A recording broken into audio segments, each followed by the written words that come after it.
You're listening to There Ought to Be a Law, the Center for Auto Safety podcast with Executive Director Michael Brooks, Chief Engineer Fred Perkins, and hosted by me, Anthony Cimino. For over 50 years, the Center for Auto Safety has worked to make cars safer. Hey everybody, it is Wednesday, November 19th, the first day I've heard of cow cuddling. I don't know, some article in the Washington Post about there's a way to help your stress is you cuddle with cows. That has nothing to do with this show. Sorry, just the last thing I read, it's stuck in my head. Let's get on to the world of autos and safeties. And here's actually a good use of AI, I think. Yep. This is pretty good. Oh, this is an article from the Associated Press titled, Cities and States Are Turning to AI to Improve Road Safety. And I know what you're thinking. No, this is ridiculous. But no, quoting from the article, Hawaii officials, for example, are giving away 1,000 dashboard cameras as they try to reverse a recent spike in traffic fatalities. The cameras will use AI to automate inspections of guardrails, road signs, and pavement markings, instantly discerning between minor problems and emergencies that warrant sending a maintenance crew. I don't know if it's instant, but I kind of like this. So they're basically using these cameras to be like, hey, where's damage on these roads? And if we get enough positive signals, maybe we should send a road crew out there to investigate and or repair. I like this idea. Yeah, I really like the idea. It's one of the few things, that you see, at least that I see being a cynic about AI, that comes across the table. And I'm like, you know what? Yeah, that's a great idea, because I'm sure it takes a lot of manpower that state transportation authorities don't have to go out and evaluate, thousands, millions of miles of roads that they might have in their state for problems with the infrastructure. Having deploying dash cameras that they're giving out to citizens, the citizen gets the dual benefit here of having a dash camera in case something goes wrong. They have a record of what's occurred, but also at the same time, it's looking for problems with the infrastructure that the state can then go out and clean up. If they're only looking for problems with the infrastructure, it's probably a good idea. But that's a hell of a lot of data that could be used for an awful lot of different purposes. It'd be interesting to see what kind of restrictions the Hawaii government's putting on that use of that data. Well, if I had the camera, I would turn it around and just film myself so I could use it for my TikTok channel called I like that idea. That's good. It's a great idea.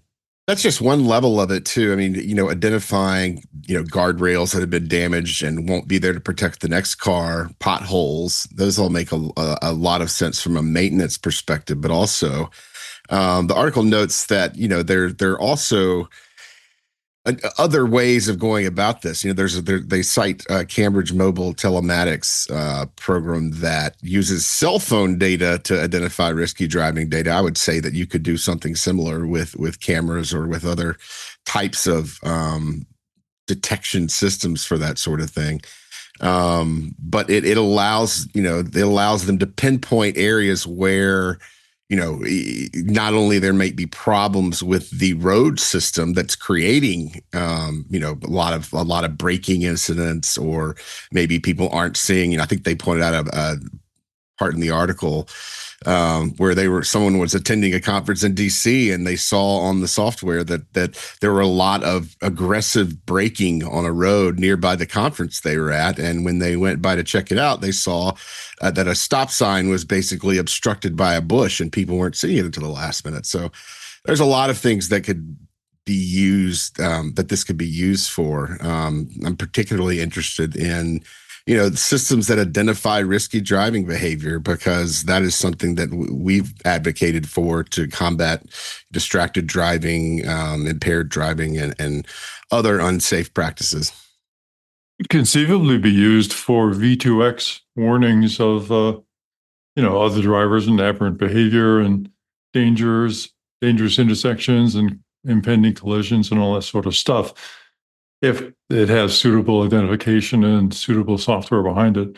So it's got a lot of potential. We'll see how it works out, and we'll see if it's restricted to benign uses. Yeah, that's the critical thing, is that, There are a lot of technologies coming out that seem to hold promise in certain areas, but they also have a dark side. I don't know that we'll ever dive into the black hole that flock cameras are, but they could have great uses to stop crime, but they also have a significant privacy issues with deployment and with the types of things that they can track. Ooh. And they have security issues. Right. Well, the article, of course, at the end wraps up with a sentence like this. Experts in AI-based road safety techniques say what's being done now is largely just a stepping stone for a time when a large proportion of vehicles on the road will be driverless. Now, when is that? I don't know, but I love it. Experts in AI-based road safety techniques. That's like one guy. Yeah. I mean, just say it's Phil. And there's no way Phil said that driverless cars are going to take over the entire world. It's like, come on. What's the phone number? Did they give the phone number? Because we'd like to have them on here. No. Like, who is this person and how would we not know them? Like, well, they're a CEO who, I think that's the CEO who worked on the driver dash cam program in Hawaii. So I don't know. They left this a little vague. You know how CEOs like to tout AI technology. Come on. Have you had your eyes open the last 5 years? So we'll keep an eye on this if we get some more news out of this, but potentially we give it 3 thumbs up. Yes. All right. Yes. Moving on. AAA. So I've noticed this is driving in New York. Whenever there's a car pulled over on the side of the road, no one gets out of the lane and gives space. It's disturbing. I see people speed up. They're like, but I can get past this issue faster if I apply the gas. But when I've traveled in, for example, Montana, everybody went way out of their way to make sure we gave huge berth to whatever was on the side of the road. Yep. Which I thought culturally, this is great. I mean, I don't know why, but that's what happens. Anyway, AAA has an article titled "Confusion over slow down, move over laws puts roadside responders at risk." Quoting, "While every state and the District of Columbia has a slow down, move over law, many drivers don't fully understand what those laws require." It says it in the name. In a forthcoming AAA FTS national survey, 2/3 of drivers said they've heard of slow down, move over laws, but many couldn't say whether their state has one or what the law entails. Again, it's slowing down, move over. Drivers are far less likely to move over or slow down for tow trucks or stranded vehicles than for police, revealing a widespread misconception about who the laws protect. I mean, this is the perfect name for a law. It is not the make America great and beautiful and happy again, which doesn't mean anything. It is slow down, move over.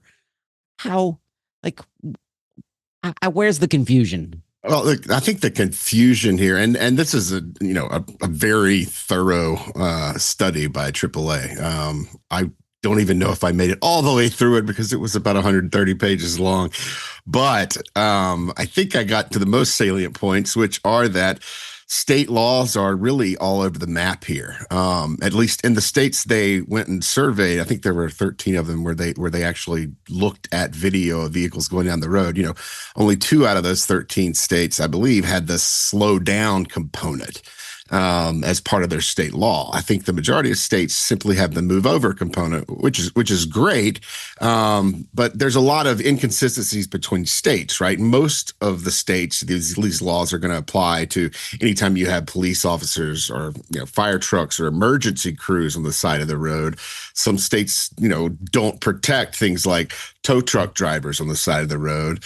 And, a lot of states don't protect things like, a vehicle that's stopped on the side of the road. And there's a lot of, I think the most negative takeaway from this is that drivers don't know about these laws, or even if they do, they're not following them because they don't think there's any chance of enforcement, right? If there is a random car parked along the side of the road and you don't move over and there's not a police officer there, there's not going to be any enforcement. But a lot of the problem with this is that it seems like a lot of people don't even know that these laws exist. I think we've all seen them on the roads. I would suggest that, in places like Montana as well, or where I've spent some time driving, down south when the roads aren't crowded and, you don't have a ton of traffic around you at all times, it's a whole lot easier to slow down and move over, or to move over when there's no one around your vehicle. It gets much more difficult when you're in, fairly medium to heavy traffic and you've got people around you who aren't interested in letting you in, who aren't paying attention, don't even see a car or a firefighter or whatever it is ahead on the side of the road. And this situation happens a lot, particularly if you're in a state that requires you to slow down and move over for any vehicle that's, stranded on the side of the road, right? I mean, I don't know how many of our listeners use Waze on their drives. I do, because, I like the notifications, but the most often, the notification you're going to receive the most often is going to be a hazard of a vehicle that's on the side of the road. And most of the time, those are going to be vehicles with no one in them that are simply stopped, that have some kind of problem. They didn't get to where they were going and they've been abandoned or left there until someone can tow them or get them back. Those present, there's a safety risk there in a sense still to the driver of the vehicle approaching it, but you don't have that, urgent, safety issue of having, pedestrians and people that are unprotected standing on the side of the road. So there are differences in state law there. So ultimately, all that said, the study is looking at ways to make people more aware of the laws, and also to make state laws more consistent, so that, if I'm traveling from here to Alabama and cross through 6 states, I don't need to be aware of the law of every single state while I'm driving. Michael, is there a windshield wiper law? That is, if it's raining, put on your windshield wipers. I think those are all state-based laws, but yes, there would be windshield wiper. Yeah, there's going to be state-based laws for windshield wipers, for your operation of your lights. There are a lot of safety laws that are on the books in states to ensure that drivers are properly using their vehicles. I figured that was just more common sense, and that's kind of what I see when there's somebody on the side of the road. I can see an abandoned vehicle, there's no one around, but if you see a pedestrian or there's someone outside the vehicle, my takeaway is just it's common sense and move over. And I think the American public, the American driver, is gaslighting us, saying, you know what to do. Come on. They covered this. They covered this in the final episode of Seinfeld, where all of the characters were arrested for criminal indifference. I think that, it would be equally effective to just pass a law saying, don't be an ignorant lout. We should eliminate all the laws and just put that. It's the don't be an asshole. I like that. Big, beautiful bill. Universal. Listeners, just, be safe. Be good. We have a ridiculous amount of Tesla news, but let's skip that for right now. And let's go to, where is it? There we go. Let's go to something that's near and dear to the Center for Auto Safety, and it's lemon laws. The state of California, the great state of California, is deciding, or has decided, to weaken their lemon law. And your lemon law is, I could try to stumble through it, but I think, Michael, you're probably an expert in the lemon law. Can you quickly summarize to listeners what the lemon law is? And it's not to prevent scurvy, as Fred once told me.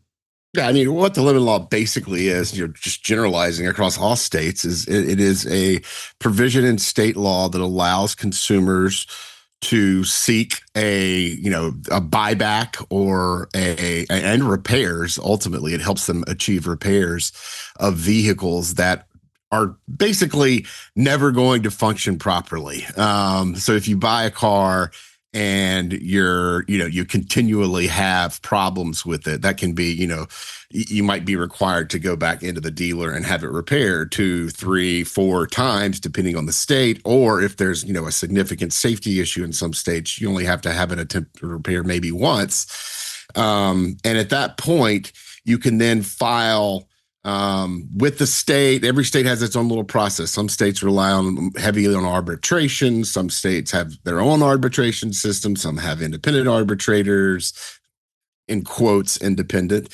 as you'll see from the article, where it cites the fact that The CEO of the American Arbitration Association is married to a top Ford executive, which also, Ford was one of the main parties responsible, maybe the main party responsible. GM was involved as well, I believe, in pushing this new law through the California legislature last year. It was done in a very suspect way, using some sneaky provisions that are allowed in California's legislature to get it through without a lot of input from the public. We obviously opposed it, but ultimately what happened there was manufacturers that sell vehicles in California now really have a choice of law situation. They can choose to use either the new lemon law or the old lemon law. And so that creates significant confusion for consumers. The newer law shortens the time period in which you can use the lemon law. So, generally lemon laws in America, you have, anywhere from around a year to even up to 2 to 3 years in some cases, depending on the language of the law, to return the vehicle if you've experienced all of these problems with it. So it's shortened that in California. It's really cracked down on attorneys who are representing clients who have lemon claims, and makes it harder ultimately for consumers to get an attorney to help them go through the process, which is, the process can be daunting to consumers. It's not super complicated, but it's always more helpful, I think, to get the services of an attorney, particularly in California, where the attorney's fees can be covered by the manufacturer after you get through the process. So, this has been I think, and I don't remember. I think last year I know I've given Gavin Newsom at least one gaslight. This may have been the issue for him signing this law that was put through. And, it is a very undemocratic manner of putting through a bill that impacts consumers significantly. And we had problems with it then. We've got problems with it now. Newsom promised to go back and review the situation, and that they would, get some more law into place to rectify a lot of the identified problems with it. We're waiting to see if that happens. I don't believe that's going to be up for debate until January, when the California's legislature comes back.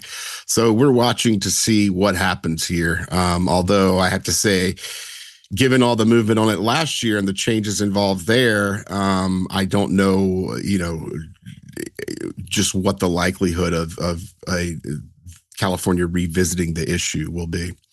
So, Michael, let's assume that I save up all of my pennies and I go out and I buy a new car, and it's in California, and let's say it's recalled 7 times within that first year.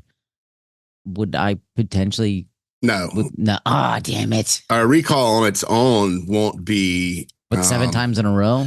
Would not be grounds, because it's a recall. I mean, they are correcting the safety defect as part of the recall. The lemon laws, most lemon laws are, most of the time when you're going to take advantage of a lemon law, it's because your vehicle simply isn't functioning to get you from point A to point B, or it's consistently doing something that is highly unsafe and obviously unsafe. And, it's basically at a point where either it's too dangerous to drive or it can't be driven.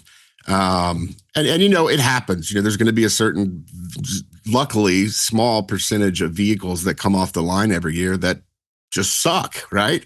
And they're not going to be able to be corrected. It could be due to many different things, right? It can be, damage that's occurred during transport that misaligned the frame and screwed up. It could be, all sorts of things, especially nowadays with all the software and computing that we've got in vehicles and the glitches that we see from that. You'll see a lot of issues that can arise in the lemon law, and the manufacturer's given an opportunity to repair it, right? They, in some states, far too many opportunities, in my opinion. And so lemon laws essentially work to get those vehicles off the roads, but you're not going to be able to take your Cybertruck in just because it's had 10 recalls in the first year of ownership. But right? You said if it can't be driven, does that qualify as a reason that it can't be driven? Shame? Shame.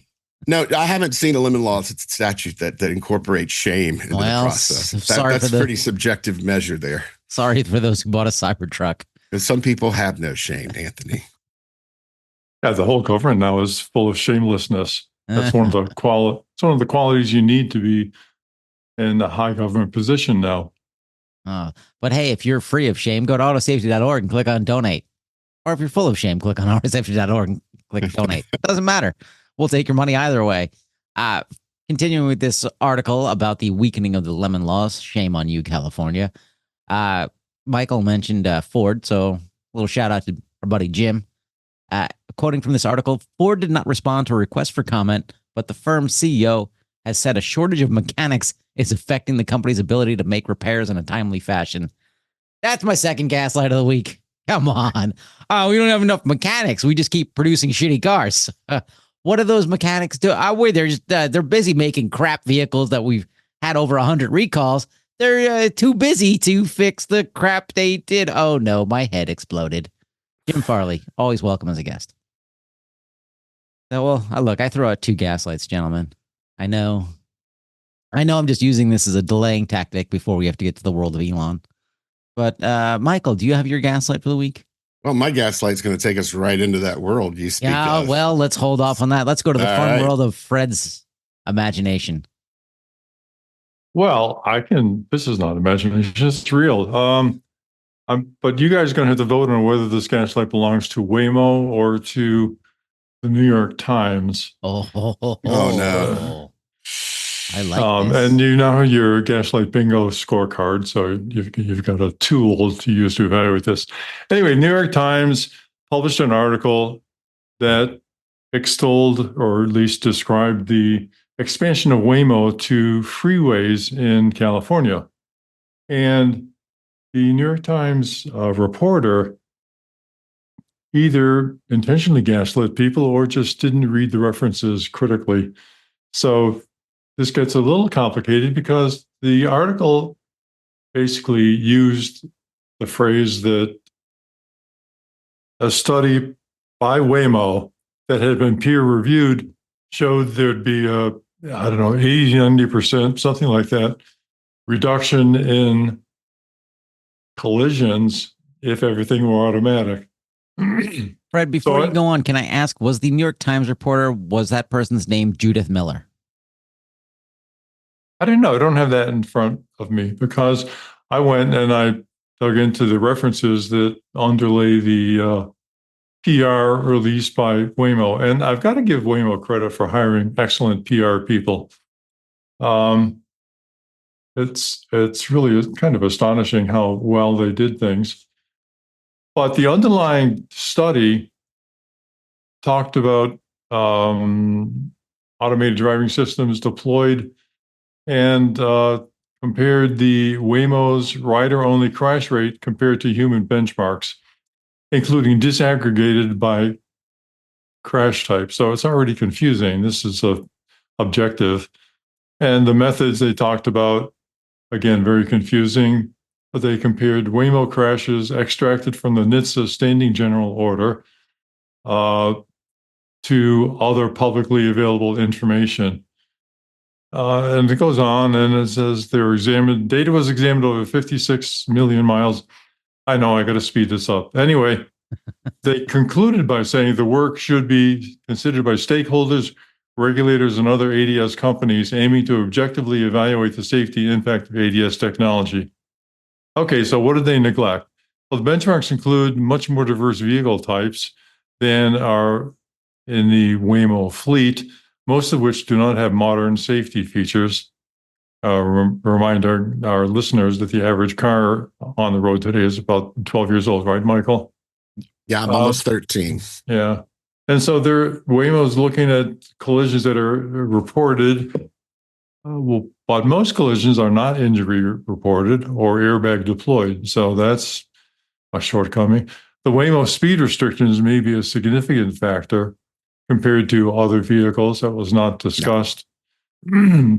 There's no discussion of the interaction of remote supervisors over the Waymos over the control of impact or collisions or any of that.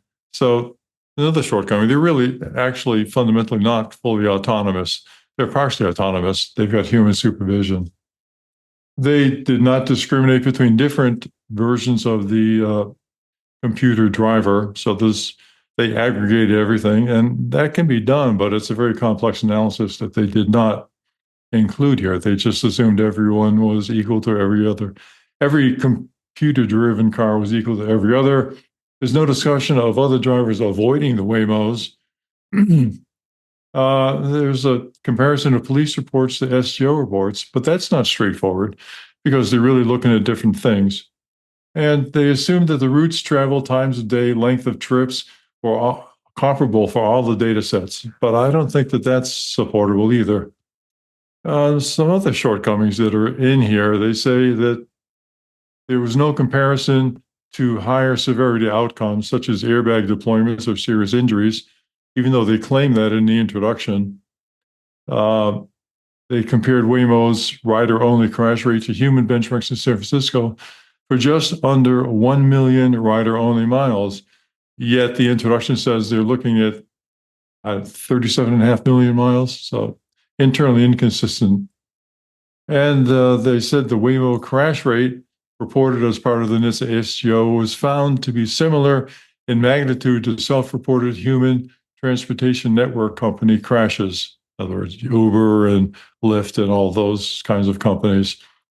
So that's, again, inconsistent with what they reported in the introduction, where they say that Waymo crash rate is much less. Internally, they say the Waymo crash rate is about the same. So clearly this study that underlay the New York Times report has some serious shortcomings in it. There's also some good stuff in there, I think, and I hope it's true that, in fact, the Waymos are doing much better, but that objective is not supported very well by this study. So I would give it, at best, a B- if I were going to grade it. But the New York Times accepted it uncritically and used that as a basis of what seemed to be kind of a rah-rah article. So that's my gaslight. And so you guys tell me whether that's the New York Times or Waymo. I don't know which one I can assign this to. It's a combo. I disagree. I don't think either of them are gaslight. I think it's lazy journalists distracted by shiny object, and Waymo's PR, as you mentioned, is outstanding. They are really good at that. I mean, their PR department has no idea what the hell they're talking about. They sat down with some engineers, said something, and maybe the engineer's like, but there's a caveat, and they just walked out of the room and, hey, this is the information we got. So I don't know if you can say that's, because I imagine a gaslighting, there's intention behind it. Well, further to the Waymo side of things, I looked at their website announcing this expansion of the service to freeways, and it is a masterpiece of PR, I've got to say, because it starts with the open road symbolizes freedom and unlimited possibility. Wow, how can you argue with that, right? So it says they're expanding their service territory to include and introducing freeways built on real-world performance and millions of miles logged on freeways. That sounds pretty good, except every scholarly article I've read said you need billions of miles on a given software version to authenticate claims of safety based upon the number of miles driven. So they're 0.1% on the way to actually validating this on miles driven, but it sounds good. It also says they've closely collaborated with safety officials to seamlessly support this new phase of service. But I know from speaking with some of the Waymo folks that residual risks and mitigation of accepted risks are not revealed to the regulators. We don't care. We don't have to, is apparently the attitude they've got on that. They don't talk about fire suppression. Remember, thousands of gallons of water are needed to suppress a fire in an electric vehicle, but only hundreds of gallons are available in a fire truck. So the fleets of fire trucks necessary to support fire suppression are simply not available. And I think the Jaguar E-Pace, does that have the electric door handles too? Because they didn't talk about extraction of people. I think they've got the old school manual handles. Yeah, I think they've got that. So they didn't talk about extraction after electrical failure. And they didn't talk about any warnings to other motorists and pedestrians based upon any faults, software or hardware faults in the I-Pace that's approaching the airport on the freeway. So I'm not sure what the extent of their collaboration with safety officials was. And it's good that it's seamless, but what the hell was in it? It's not discussed in the article. So I don't know. That kind of pushes the gaslight over towards the Waymo team, but I think the New York Times' responsibility is to thoroughly investigate the articles that they're putting into print. Maybe fact checking's last century thing too. I'm not sure.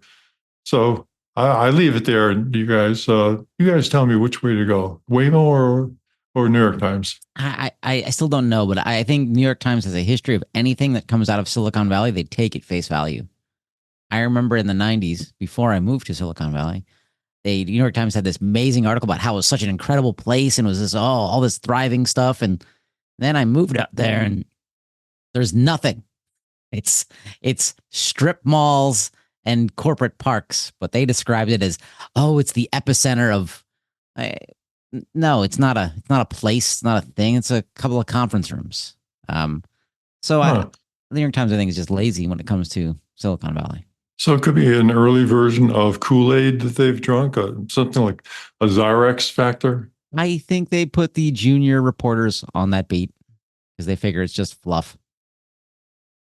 Well, all right, there it is. That's my nominee.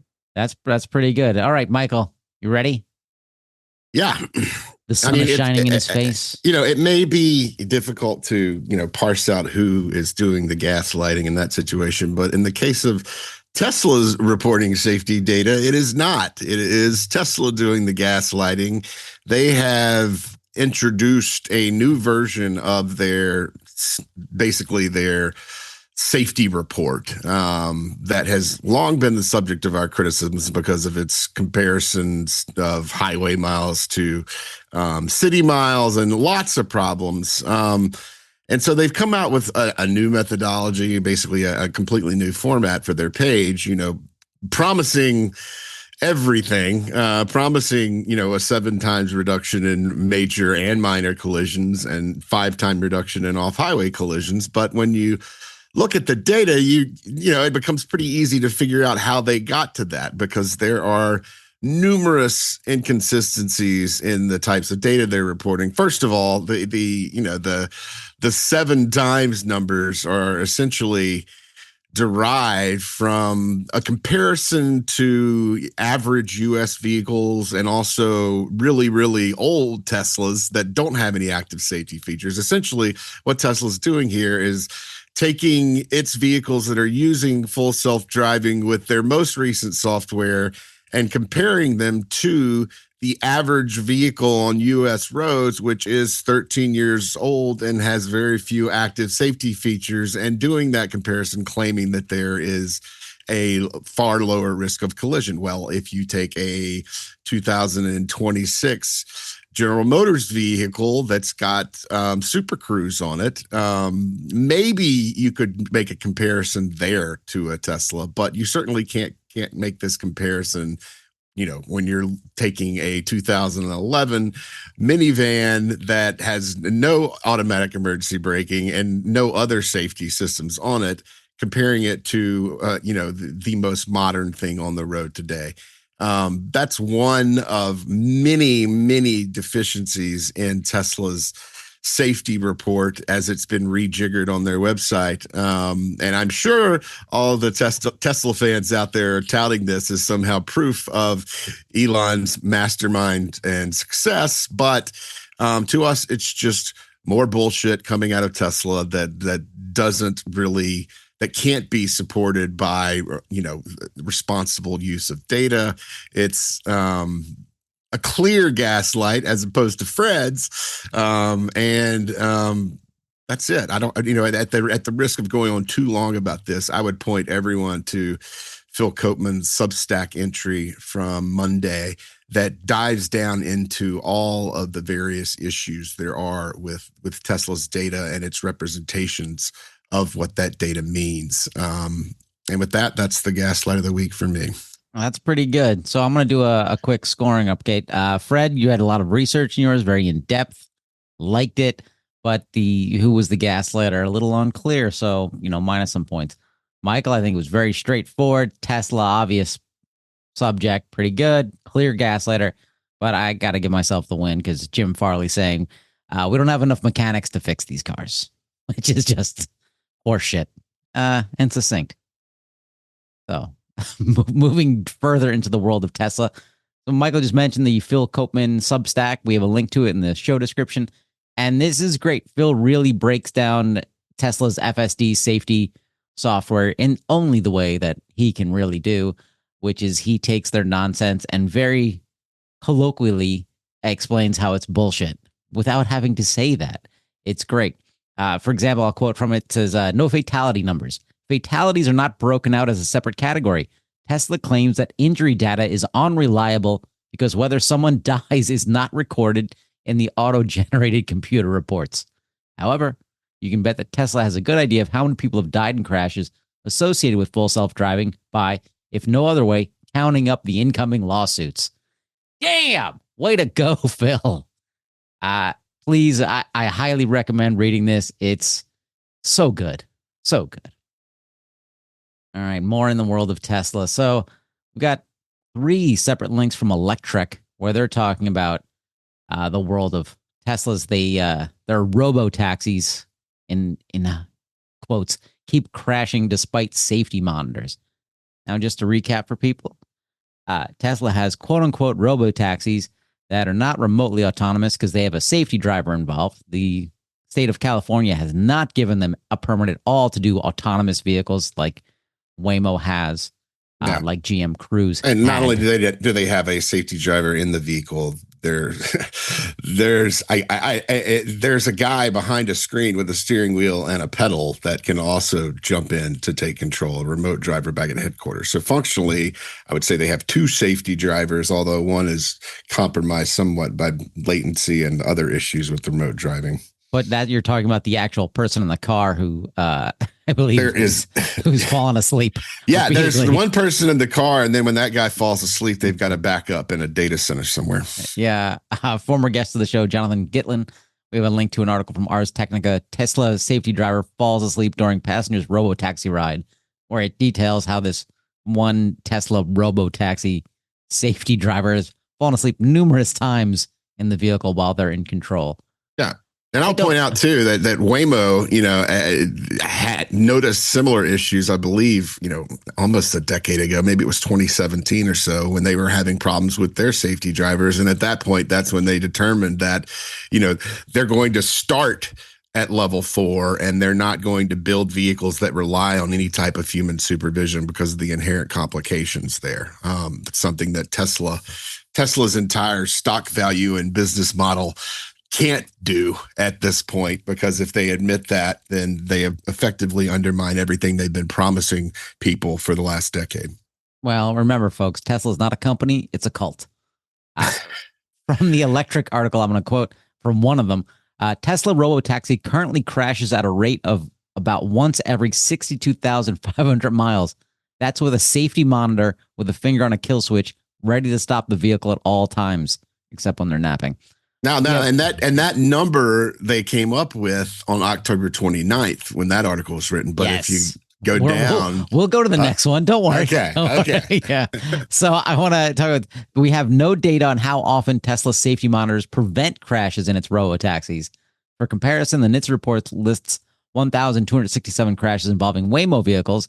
However, Waymo's robo-taxis have covered over 125 million fully driverless miles since inception. That's a crash every 98,600 miles without an onboard safety monitor.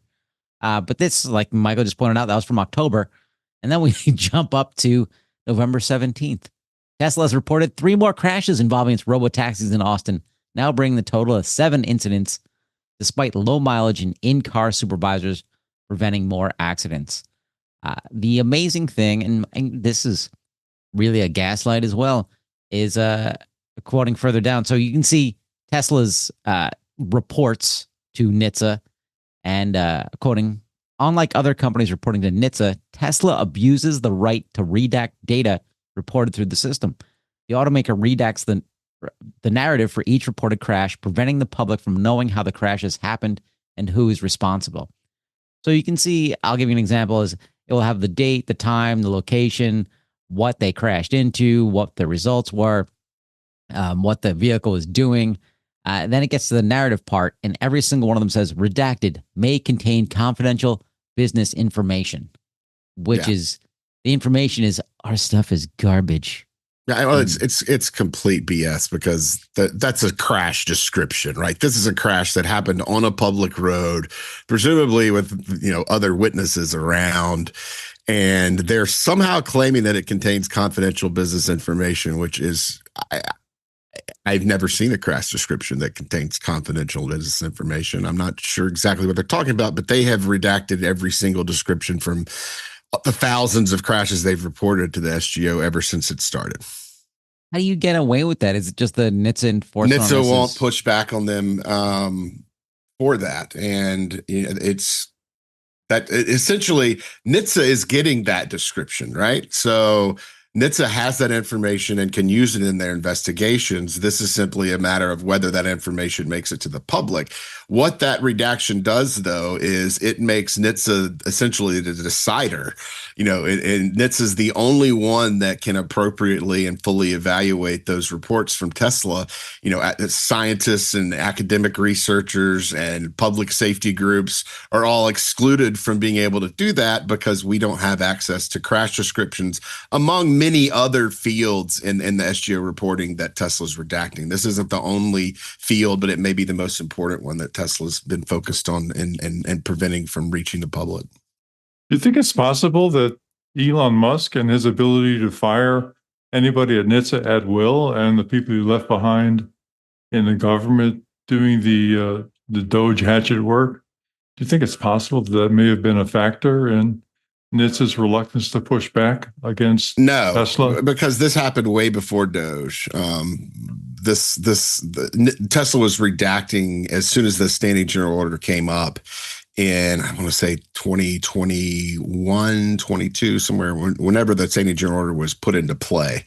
Tesla was already redacting it well before there was any twinkle in Donald Trump's eye of Elon running Doge. So now I will say that we were very concerned about the standing general order being completely rescinded at the beginning of this current administration.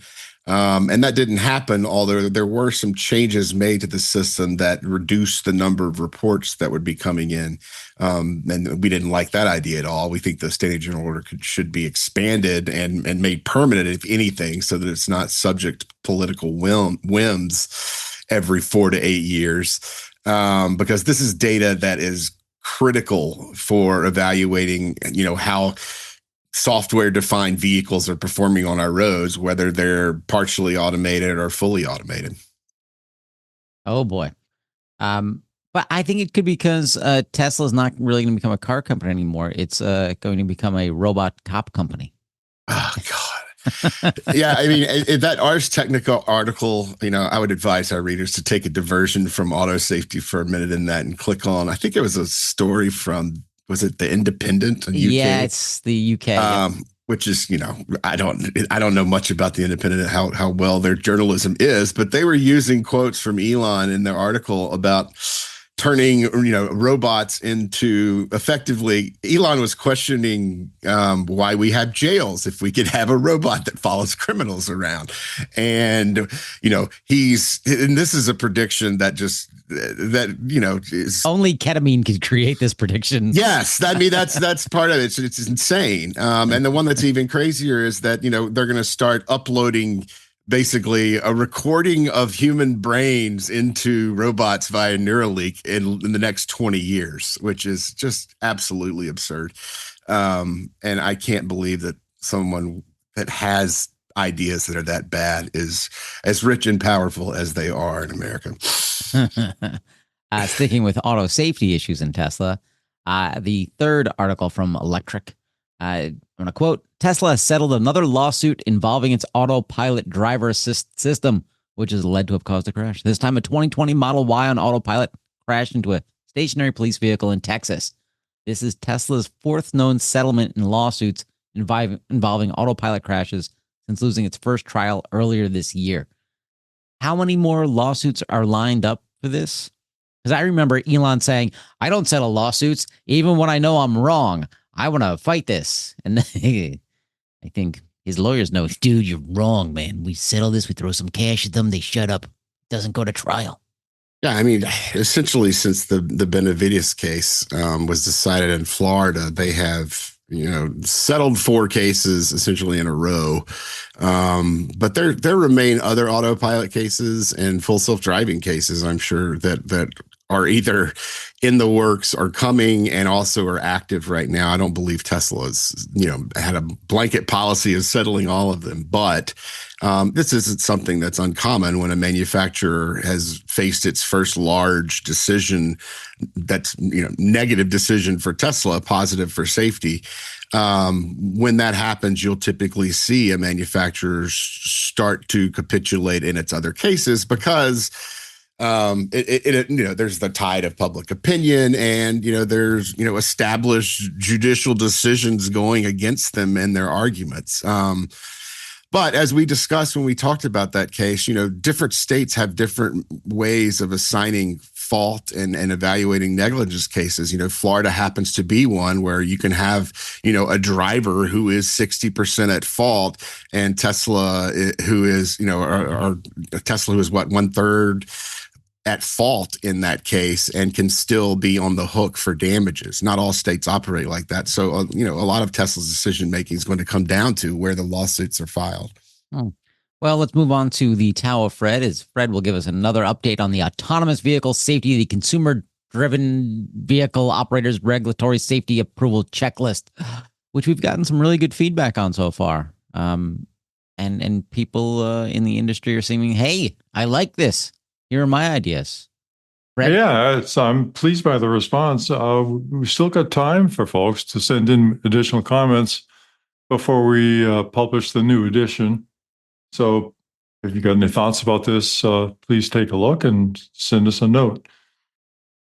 So I'm going to go to the next one on my list, which is, has the applicant, remember, this is designed for people who are reviewing applications to operate self-driving vehicles or computer-driven vehicles in their district, whichever their responsibility happens to be.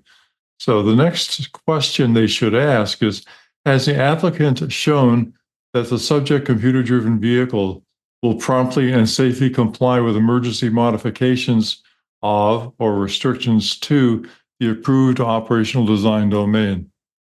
So this is oriented towards things like fire events, where you're going to block off a highway or restrict passage of vehicles, or police events, or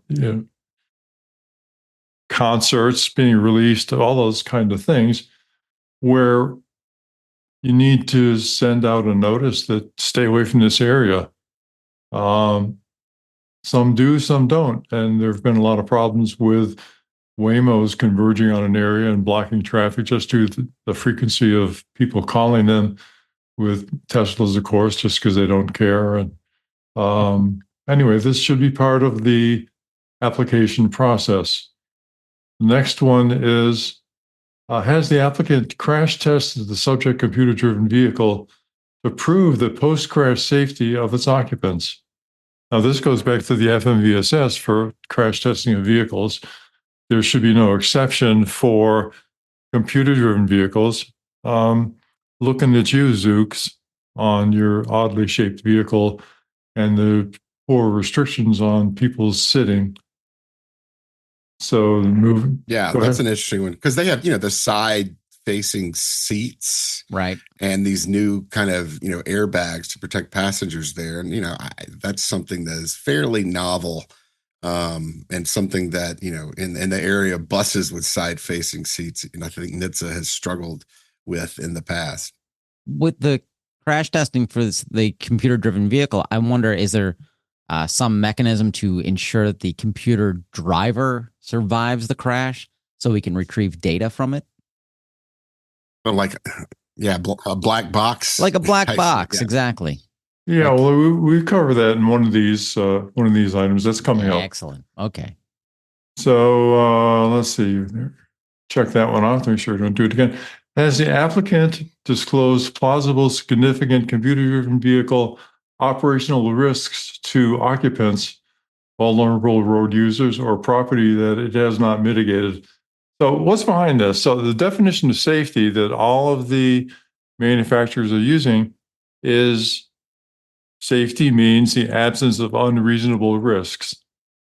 So is pretty nebulous, but it has a couple of implications. One is that risks exist, right? And so people have to acknowledge that risks do exist.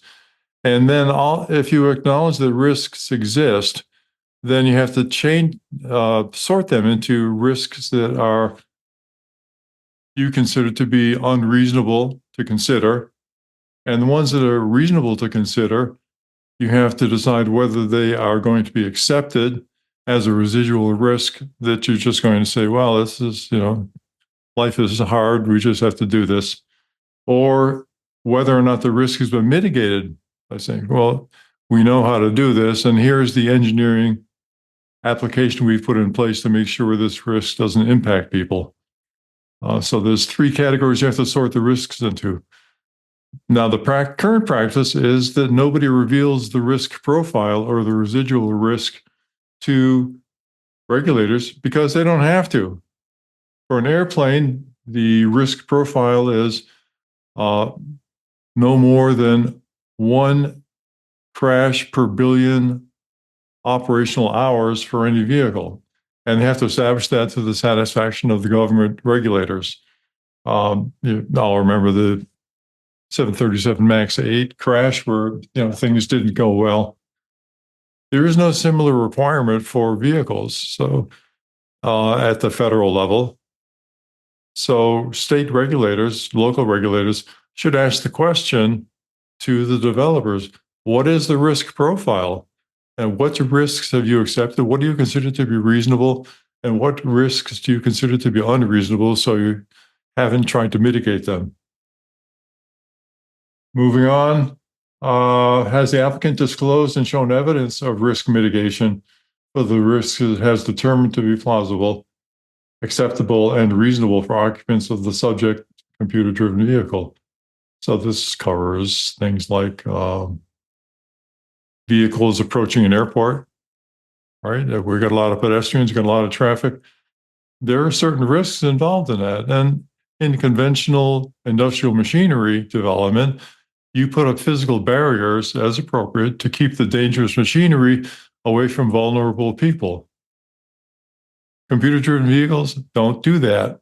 So you really the applicant really needs to disclose the risks, how it helps to manage contact between the hard vehicle and the soft human bodies, and where that's going to end up. And, why have you decided that it's okay to just zoom in with your Waymo into an area with hundreds of people standing around and, do your thing, deposit them, pick people up? To me, that seems like a inherently risky procedure, but they are not often discussed in terms of regulation.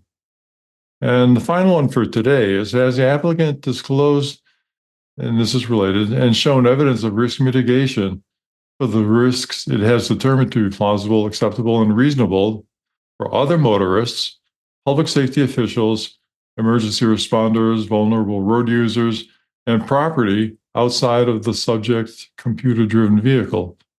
So it's a hazardous device. It's got a lot of kinetic energy, a lot of potential for injury and damage to other property.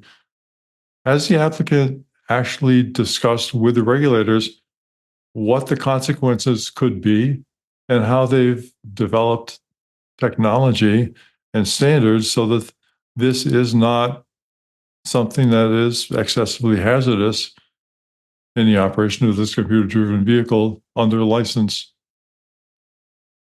Is that enough for today, folks, or you want to? I think that's a good little taste of this as we go on through the weeks on it.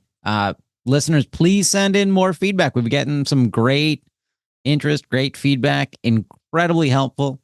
Apologize if you don't get a response from us right away, but I promise you, the three of us are like, ooh, this is great. And maybe that's just how it does it in my head. I know Fred gets excited about it. Absolutely. And so pick up your phone when you're at the Piggly Wiggly. Email it into contact@autosafety.org, and we'll be sure to add it to the list. And we thank you for your contribution. Exactly. Let's jump on to the world of recall. First up, Chrysler, 112,859 vehicles. The 2023 to 2025 Jeep Grand Cherokee 4xe, 2024 Jeep Wrangler 4xe. These are plug-in hybrid vehicles. Sand from the casting process can contaminate internal engine components, leading to a catastrophic engine failure, which can result in a vehicle fire or unexpected and unrecoverable loss of propulsion. Wait, they're sand casting the engines still? I didn't think that was a technique still used in high-end manufacturing. Yeah, It still is? It's not a bad technique. I thought they moved on to something else. Well, I mean, it works great as long as you make sure it's all cleaned out at the end, right? Okay. Which it looks like the problem is here. So what do the owners of these vehicles do, Michael?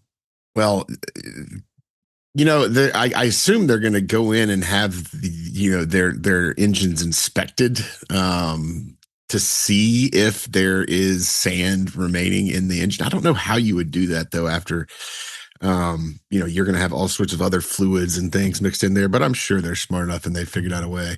But it may be a minute before people are able to do this. It's going to be at least a month and a half, it looks like, before owners even receive an interim notification. So they're still developing the remedy here.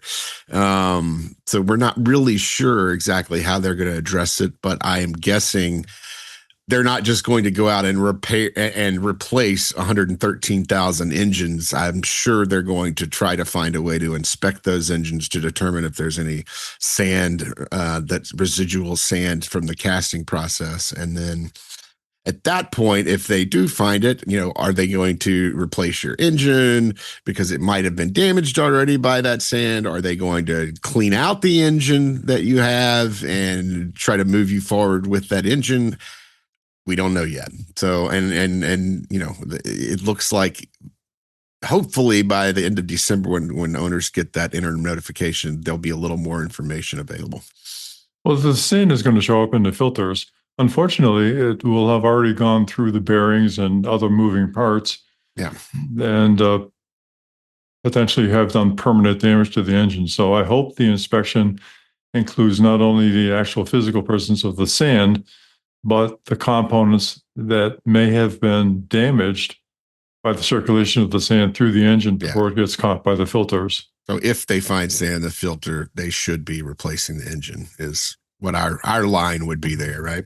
If not, they can use I think that's right. Yeah. lemon juice, right? And it becomes a lemon law thing. No. Never mind. Moving on. Next up, General Motors, 2,099 vehicles, the 2014 Buick Verano, 2014 Chevrolet Cruze. GM has decided that a defect relates to motor vehicle safety may exist in certain of these vehicles. The left and right side roof rail airbag inflators, which are located in the roof rails above the headliner, may contain a manufacturing defect that could result in rupture at the inflator weld joint. Oh no, is this another one of these things where these things rupture and they're shooting shrapnel? Yeah, this one looks like a Takata type failure. And in this case, you're talking about roof rails, so they're up near your head. I don't know that that's any more dangerous or less dangerous than them being right in front of your chest, like the Takata ones were. But it's certainly a danger. These vehicles are, over 10 years old at this point. And it looks like that it's a function of corrosion over time, which suggests that the older these vehicles get, the more dangerous they will get. So if you own one of these vehicles, you need to really be on the lookout for your notification that's coming. It looks like just before Christmas, so you should be able to start planning your visit to the dealer to get a replacement right around Christmas. In the time being, wear a helmet. In the time being, like we like we tell a lot of people in the Dakota recall, this is a very personal decision. Some people were absolutely petrified of driving those vehicles for good reason. Others were, looking at the data and saying, this is a 1 in a million chance. I'll take the risk. That it is a very personal decision, and it a lot comes down to, how much money you have, what kind of resources do you have? Do you have the ability to rent a car? Do you have the ability to take a ride share, or do you have alternate means of transportation? Some folks are stuck with one car and have to be at work every day or take their kids to places, and they don't have a lot of choices there. So it's a very personal decision as to whether you're going to drive a car with an active recall and play the numbers game. Yeah, I'll give you an update on my airbag. So I got it repaired, and it was $600 and some odd for them basically to say there was a loose cable. And I'm like, well, how is it that much money? They're like, well, nothing was broken. It was just somehow the cable got undone, but we had to re-diagnose the systems afterwards. And of course I had them fix it because I don't want to deal with the shame of your two looks. Well, we're glad you're safe. It's expensive for a cable. Anyway, next up, Toyota, 126,691 vehicles. The 2024 Lexus GX, the 2022 to 2024 Lexus LX. And this is they're equipped with a specific V35A engine that contains crankshaft main bearings, which allow the crankshaft to rotate within the engine assembly while running. During specific production periods, there's a possibility the engine machining debris of particular size and amount may not have been cleared from the engine. It's not sand, but this could be a bad thing. This can lead to potential engine knocking, engine rough running, engine no start, and our engine stall. That's not a good one. No, you don't have the fire risk you saw in the Jeep recall, the sand, but you've got the engine stall while driving, loss of motive power. That can certainly increase your risk of crashing. And it looks like they're going to be putting out a final remedy and owner notifications right around the start of next year. So owners should be on the lookout for that. All right. Last recall, and I'm going to be honest with you guys. I'm a little nervous to read this one because I haven't read it in advance, and I know what Michael does to me. So Honda, 256,603 vehicles, 2023 to 2025 Honda Accord Hybrid. Due to improper software programming, the integrated control module can reset while the vehicle is in operation. There's nothing to do with a rear view camera. Yeah, I think this is our first week in a while where there wasn't one, right? Happy birthday, Anthony. This one is basically there's a computer that's sensing certain communications as abnormalities and essentially restarting itself, but this can occur while you're in the middle of driving, which is a very bad thing. You can lose motive power, similar to the last recall.